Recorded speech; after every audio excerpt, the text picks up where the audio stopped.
सत्संगत जी बड़े प्रेम और सत्कार से कहना जी, धन निरंकार जी, दास का विनती है अंत तक देखिएगा। साथ ही साथ सत्संगत जी, मुझसे कोई त्रुटि हो जाए तो आप अपने घर के बालक समझकर क्षमा कीजिएगा। सत्संगत जी महापुरुषों बड़े प्रेम और सत्कार से कहना जी, धन निरंकार जी।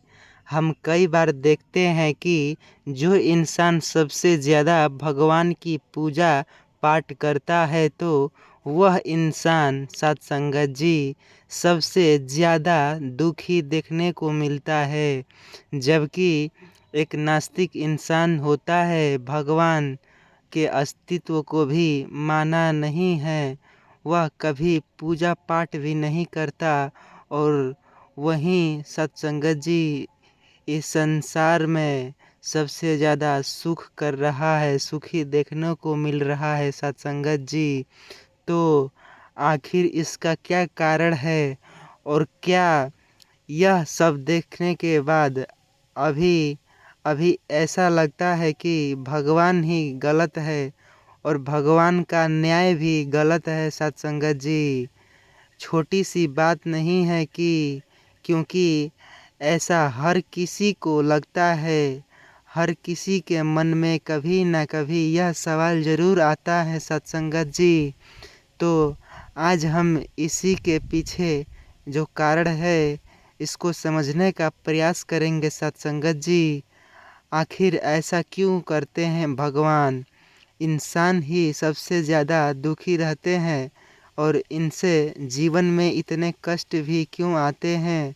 महापुरुष एक बार नारद जी स्वर्ग में भ्रमण कर रहे थे तो नारद जी यह देखकर बड़े हैरान हुए कि धरती पर वे लोग जो दुखी है, जो भगवान की भक्ति कर रहे हैं, पूजा कर रहे हैं सत्संगत जी, यह देखकर नारद जी बहुत परेशान हुए। और जब उनसे रहा नहीं गया सत्संगत जी, तो वह सीधे भगवान विष्णु जी के पास अपनी इस प्रशंसा को पहुंचाया।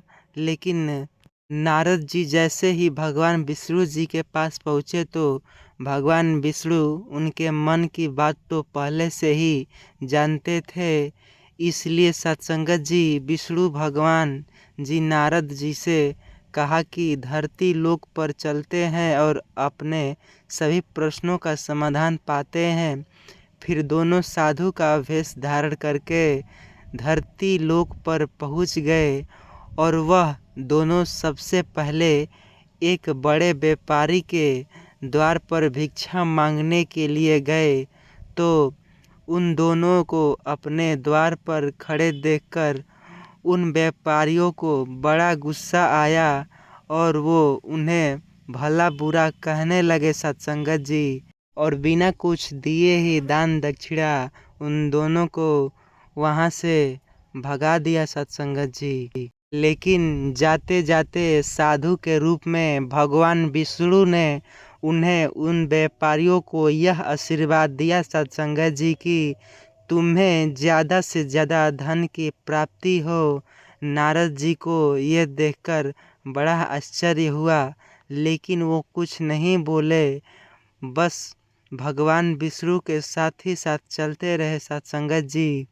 और थोड़ी देर बाद वे एक बूढ़ी माँ की कुटिया पर पहुँच गए। वहाँ एक गरीब बूढ़ी और माँ अपनी बेटी, छोटी सी बेटी के साथ कुटिया में रहती थी। उसके यहाँ जाकर जब दोनों साधुओं ने भिक्षा मांगी तो बूढ़ी माँ बोली कि मेरे पास तो आप लोगों को देने के लिए ज़्यादा कुछ नहीं है, लेकिन मेरे पास मेरी एक गाय है जो कि दूध देती है। तो अगर आप चाहें तो मैं आप दोनों के लिए उस गाय का दूध दोह करके लाती हूँ। आप उसे पी करके अपनी भूख को शांत कर सकते हैं। और साधु के कहने पर उस बूढ़ी माँ ने दोनों के लिए दूध का इंतजाम कर दिया। फिर दोनों खुशी होकर साधु के भेष में विष्णु भगवान जी ने जब बड़ी माँ से कहा कि बताओ मैया तुम्हें क्या चाहिए, तो बड़ी माँ ने कहा कि मुझे तो कुछ भी नहीं चाहिए, तुझे तो बस अपना आशीर्वाद दे दीजिए, मेरे लिए बस इतना ही काफ़ी है। आशीर्वाद देकर जब दोनों साधु वहाँ से जाने लगे तो जाते जाते विष्णु भगवान ने उस माँ से कहा कि तुम्हारी गाय कुछ दिनों में मर जाएगी। और इतना कहकर वह वहाँ से चल दिए। वहाँ से थोड़ी दूर आगे जाने पर नारद जी बड़े परेशान हो गए और नारद जी विष्णु जी से बोले कि भगवान, यह कैसा न्याय है आपका, ये जिस व्यापारी ने हमारा इतना अपमान किया और उसे हमें गालियाँ भी दी, उसको तो आपने ज़्यादा धन पाने का आशीर्वाद दिया, परंतु इस बूढ़ी माँ को जिसने हमारी इतनी सेवा की, हमारे लिए दूध की व्यवस्था की, उसे आप यह कहते हैं कि उसकी गाय जीने के बदले मर जाए। ऐसा क्यों? भगवान नारद जी के सवालों को शांत करने के लिए भगवान जी चेहरे पर मुस्कान के साथ कहा कि मैंने उन व्यापारियों को जो आशीर्वाद दिया है, दरअसल वह उसके लिए आशीर्वाद ही है नहीं, बल्कि वह तो उसके लिए श्राप था, क्योंकि उस व्यापारी का मन पूरी तरह से धन कमाने में फंसा हुआ है और अगर उसे और ज़्यादा धन मिलेगा तो वह अपने आखिरी समय तक उसी धन के पीछे भागता रहेगा, जिसके कारण उसकी मुक्ति नहीं हो पाएगी, क्योंकि वह मुक्ति का हकदार नहीं है। इसलिए वह अगले जन्म से सांप बन कर के उसी धन के पास कुंडली मार कर के बैठा रहेगा। और अब रही बात उस बूढ़ी माँ की, तो उस बूढ़ी माँ का पूरा ध्यान केवल अच्छे कर्मों में और भगवान की भक्ति में ही रहता है, अर्थात वही मुक्ति की हकदार है। लेकिन सिर्फ थोड़ा सा उनका मन उस गाय में अटका हुआ है, जिसके कारण वह अपने आखिरी समय में भी उस गाय के लिए मोह में यह चिंता करती रहती है कि उसके जान के बाद इस गाय का क्या होगा, क्या कोई उसे हानि पहुंचा देगा या मार डालेगा। और केवल इसी चिंता के कारण ही वह पूरी तरह से मुक्ति नहीं हो पा रही है। तो बस यही कारण था कि मैं चाहता हूँ कि आखिरी समय में भी उसका ध्यान पूरी तरह से मेरी तरफ से रहे, ना कि इस गाय की तरफ, ताकि फिर उसकी मुक्ति में कोई बाधा रहे, क्योंकि मैं उसकी भक्ति के कारण उसको मुक्ति प्रदान करना चाहता हूँ। तो भगवान विष्णु के समझाने के बाद और पूरी घटना को देखने के बाद नारद जी का मन पूरी तरह से शांत हो गया और वे खुशी खुशी स्वर्ग लौट गए। तो सत्संगत जी, यह छोटी सी कहानी हमें यही समझाती है कि हमें अपने जीवन के सिर्फ अच्छे कर्मों से ही समर्पित करने चाहिए, ताकि अंत समय में हम सिर्फ अच्छे कर्मों के बारे में ही सोचते रहेंगे और परमात्मा भी भक्ति के बारे में सोचेंगे। फिर हम इंसान जन्म मरण के बंधन से मुक्त होकर स्वर्ग में जाएंगे।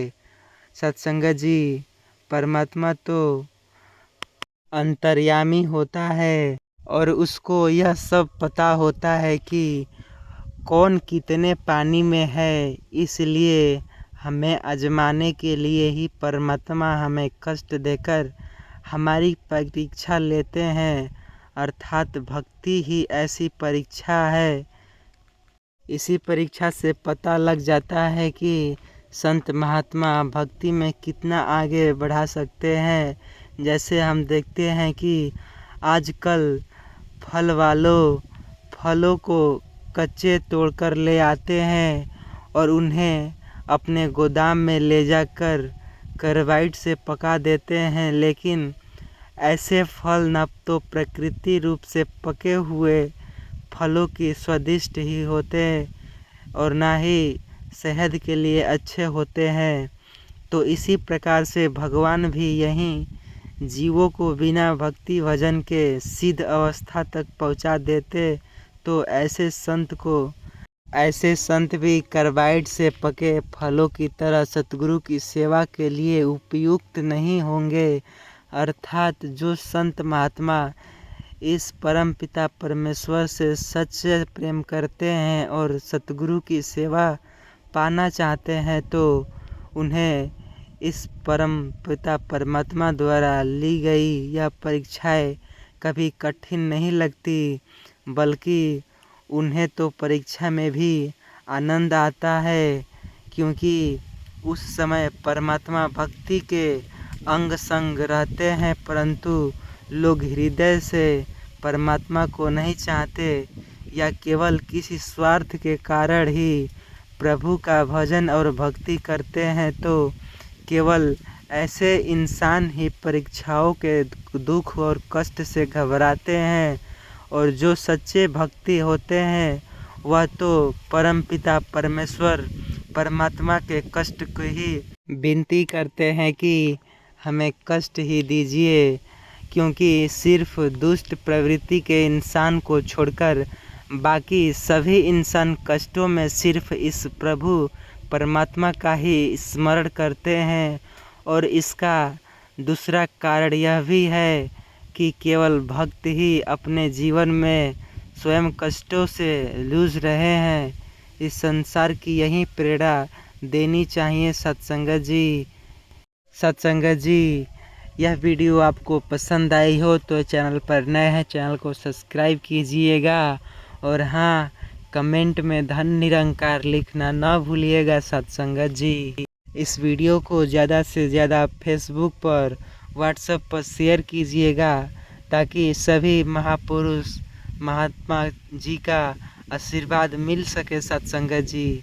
सब कोई जान सके किस प्रकार अच्छे लोगों को बुरा होता है सत्संग।